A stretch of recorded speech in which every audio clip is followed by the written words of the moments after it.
Geng, ada satu pot berbuka dan more lah. Jom kita singgah di Yunnan Steamboat and Grill. Bolehlah lepak santai dekat sini. Dengan harga RM49.90 untuk dewasa dan kanak-kanak RM25.90. Selain daripada Steamboat and Grill, ada juga bermacam-macam menu tau. Untuk steamboat ni pun ada bermacam jenis tau, banyak pilihan. Lepas aja terawih boleh datang lepak sini. Layan steamboat ni ramai-ramai. Wah, bukan main kayu lagi diorang ni. Maklum sajalah, benda panas-panas memang sedap kan. Dekat sini juga ada pelbagai jenis minuman. Selain daripada tu, kita juga ada masakan kampung, masak lomak ni ha. Ini memang favourite aku. Tengoklah kuahnya tu pekat melekat kan. Aku rasa dengan harga RM49.90 memang dah berbaloi geng. Kita letak sikit ulam-ulamannya.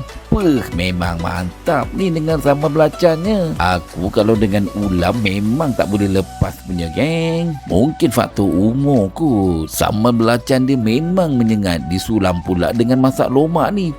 Memang melangit. Lokasi di Jalan Bangi Lama Semenyih. Pot yang sebetulnya dekat Salai Farm tu Laya. Selain pada tu, kita juga ada laksa Johor, ada kuih muih dan bermacam-macam lagi. Dibuka daripada pukul 5 petang sehinggalah pukul 11 malam. Sekarang aku nak cuba pula kuih muihnya. Nampak macam sedap aja kan. Pelan-pelan makan, jangan risau sampai pukul 11 malam. Buah-buahan pun fresh juga. Ini ke kuih sio yang viral sekarang tu. Tak kisahlah nama apa pun, tapi memang sedap. Sekarang jom kita buat ABC pula. Tapi sebelum tu minta maaf dulu lah ya. Tukang buat ABC ni amatur aja. Tapi bahan-bahannya memang banyak juga geng. Korang tengoklah tu.